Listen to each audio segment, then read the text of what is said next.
Bonjour à tous, bienvenue sur GoNoGo Crypto, la chaîne crypto où on se pose la question de rentrer ou pas dans les projets. Aujourd'hui, nous allons étudier le cas de Scale Network, qui est une solution de L2, de scalabilité de Ethereum.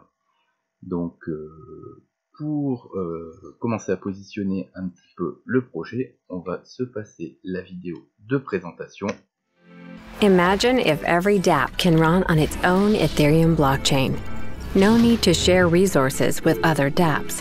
And no gas fees, while staying fully connected to the Ethereum mainnet and ecosystem. Traditional blockchain networks are massively structured with thousands of nodes set up to solve exactly the same task in exactly the same way, processing all transactions in one queue. Scale is different. On Scale, each of the thousands of nodes can take on the parallel workload of multiple independent dApps, and each can be flexibly configured to support many fundamental features, which were impossible to combine in one decentralized environment before. This is possible thanks to the innovative application of containerization and virtualization technologies. On fully decentralized Scale Network, each node can be dynamically containerized into up to 128 virtualized subnodes. All subnodes are BLS-secured containers that run the Ethereum virtual machine and can be customly configured to support file storage, machine learning, privacy, BLS rollups, and a rich set of ecosystem-wide integrations. This approach makes Scale an Ethereum as a service platform with full on-demand configurability. Virtualized subnodes form the building blocks for elastic blockchains. Each elastic blockchain is extraordinarily fast, cost-efficient, and can be customly configured to be fully dApp-specific in size, throughput, features, and can also scale up as the dApp user base grows. Each such blockchain gains security properties from the entire network, as thanks to the technology of random rotation incentive scaling, it never runs on the same easy-to-predict set of nodes. Scale Network can run thousands of such blockchains simultaneously, all being natively connected to the Ethereum mainnet. Scale's modular architecture creates a truly flexible, agile, and efficient elastic blockchain solution that is built to bring the power of Ethereum to a billion-plus people.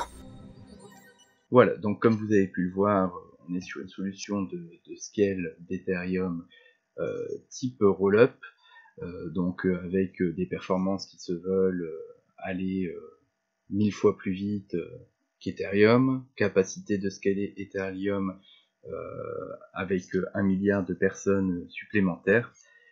Au niveau des caractéristiques principales, on est donc sur un L2 qui est multi-chaîne, où en fait les apps vont vraiment être sur des chaînes séparées, où on est sur justement un besoin qui va être évoqué un tout petit peu plus tard, de pouvoir communiquer entre toutes les chaînes de Scale, et capacité de derrière se raccorder à Ethereum. Donc on a effectivement quelque chose qui est modulaire, qui est customisable, qui est rapide, où on a des frais qui sont quasiment nuls et qui devraient rester relativement bas, étant donné que justement eux, tout leur problème c'est de venir régler la congestion, c'est-à-dire être capable de faire grossir le réseau quand la demande augmente, et faire entre guillemets diminuer la taille du réseau quand finalement il y a plutôt moins de besoin. Donc avec plus de 150 nodes, 45 validateurs, voilà, donc c'est un projet qui durant toute la première année était sur ce move là, qui a en backer des gros dans le domaine, c'est-à-dire qu'on a Hacked, on a Spartian, on retrouve Harrington, donc là c'est on est encore sur des gros backers, des gens relativement sérieux, ces gens d'ailleurs qu'on va retrouver au niveau des validateurs, c'est-à-dire tout simplement qu'effectivement ils sont rentrés tôt dans le projet, tout simplement parce que c'est eux qui ont monté les nodes et que vu qu'on est sur un système type Proof of Stake, ils ont besoin d'avoir de la valeur qui est bloquée pour pouvoir justement valider les blocs. Au niveau du suivi du projet sur Telegram, on a 21 000 personnes qui suivent ce projet.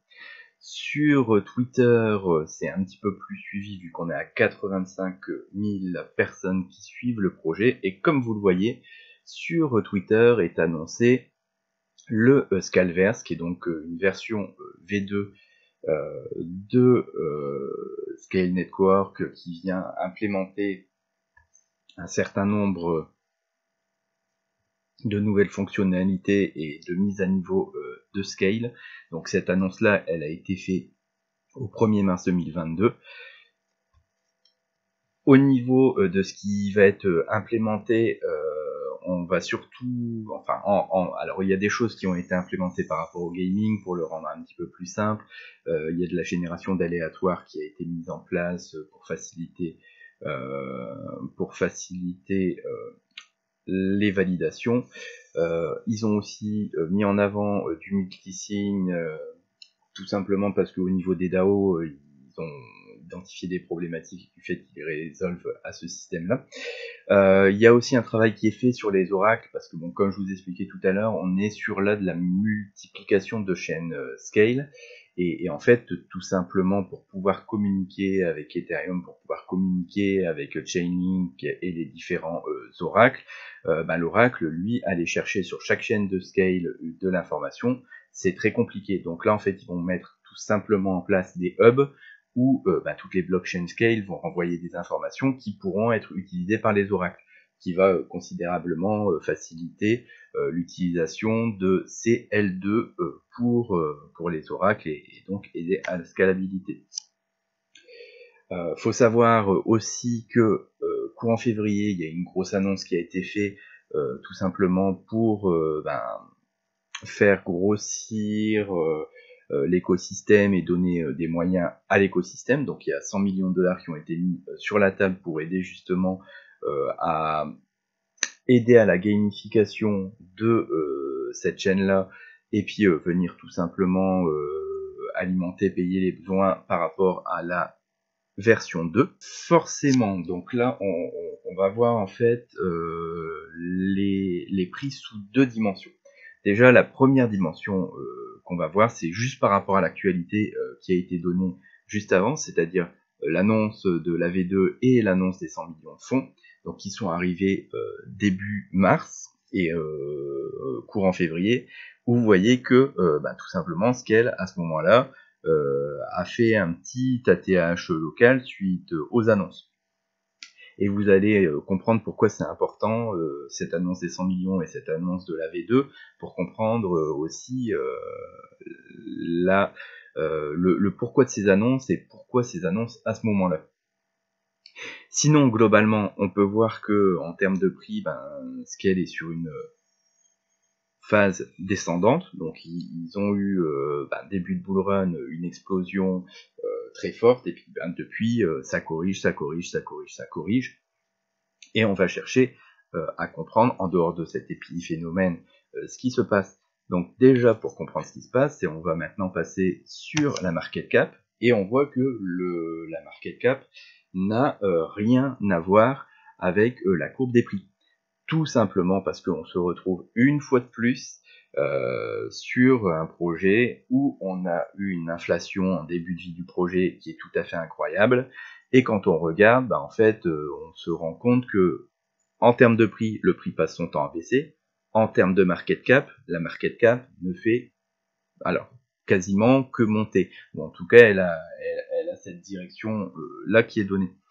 Donc c'est très bien d'identifier ce problème-là, parce que justement ça permet derrière de se positionner et de se dire tiens, moi à quel moment je dois me positionner. J'ai identifié qu'il y avait cette annonce qui a été faite pile poil à un moment intéressant. On va voir ça tout de suite par rapport à quoi.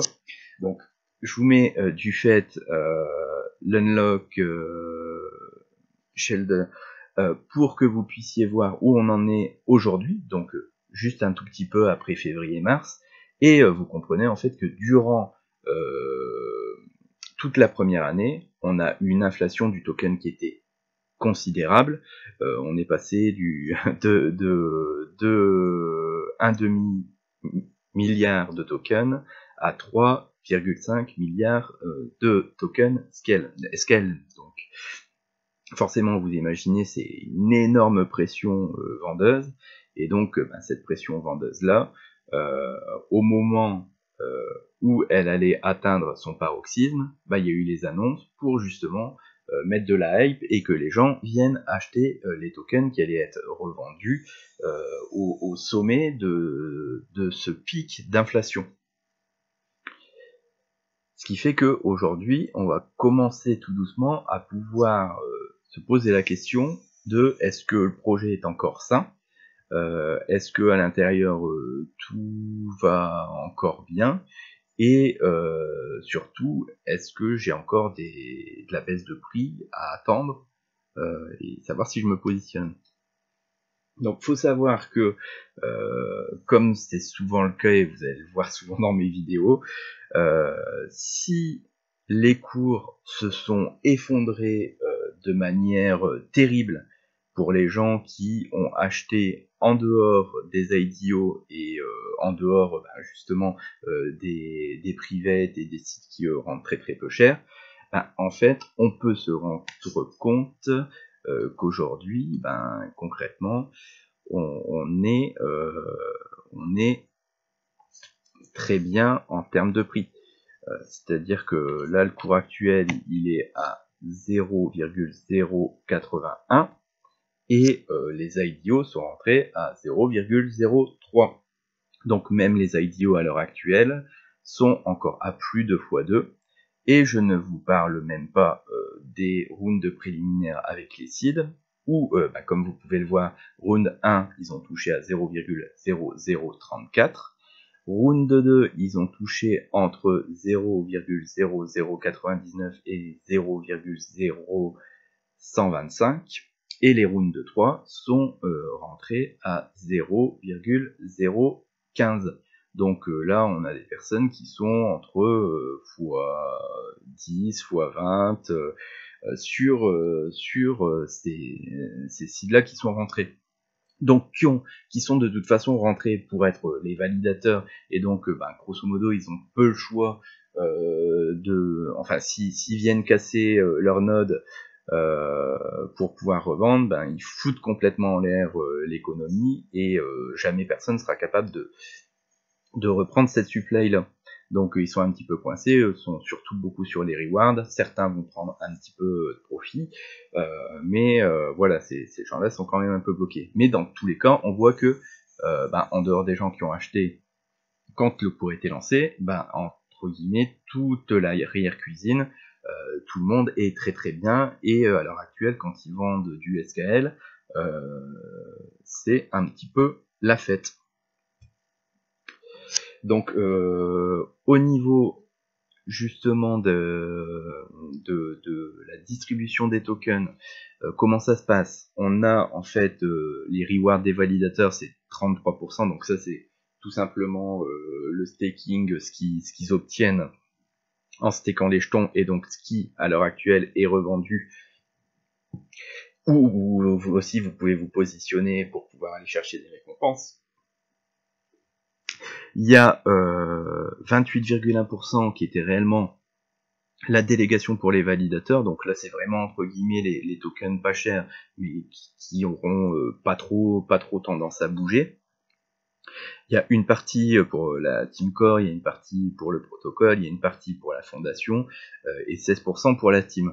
Donc ça au final, ça nous intéresse de le savoir, mais ce qui nous intéresse surtout, c'est de savoir que on a les seeds qui eux sont rentrés, à l'heure actuelle ils sont on va dire entre x20 pour les rounds 1 et x 4-5 pour les rounds 3, et entre les deux ça se situe, et donc eux avec des locks qui sont relativement importants et qui pour le coup commencent à se débloquer au bout de 2, 3 et 5 ans. Voilà, donc ça vous permet de savoir qu'effectivement on peut encore descendre vraiment beaucoup plus bas, mais on a quand même passé le gros de l'inflation. Donc pour moi là on va passer une année où il y aura pas mal de livraisons, voire même sur le temps du bear market ça pourra même bien descendre, et donc il faudra surveiller que d'une part les IDO qui eux ont touché à 0,03, donc à 3 centimes, qui sont à l'heure actuelle encore à x2, eux ils vont sûrement être poussés à vendre si ça n'est pas le cas, et là on doit surtout regarder la partie seed. Et donc on a encore pas mal de capacité de descendre. Donc à vous de voir si vous souhaitez acheter parce que vous considérez, vous voyez que ça se stabilise, vous voyez que ça vend pas trop, qu'ils ont plutôt tendance à accumuler pour le prochain bull run et vendre sur le prochain bull run ou pas. Voilà, écoutez, j'espère que ces informations vous seront utiles. Je ne vous dis pas d'acheter ou pas ce protocole, je vous donne juste les éléments qui vous permettent de savoir si vous devez rentrer ou quand vous devez rentrer. Faut savoir que dans tous les cas, vu que normalement l'entrée sera pas pour tout de suite, je vous conseille d'aller jeter un coup d'œil sur les holders, donc de vérifier qu'il y a toujours bien des gros holders en dehors des validateurs qui sont un petit peu bloqués, pour savoir si le projet est toujours bien en vie. Donc à part ça, je vous laisse effectivement faire vos recherches et vous poser vos questions. Si vous avez apprécié la vidéo, merci de liker la vidéo, de vous abonner à la chaîne, de passer faire peut-être un petit coucou sur notre Telegram, et puis surtout de communiquer un petit peu sur la chaîne, parce qu'effectivement beaucoup de monde me dit c'est bien d'avoir une chaîne d'analyse un petit peu dure des protocoles, mais c'est vrai que si on pouvait avoir un petit peu plus d'abonnés pour que justement cette information là puisse circuler, ça serait vraiment cool. Bon écoutez, je vous remercie et je vous souhaite à tous une bonne journée. Au revoir.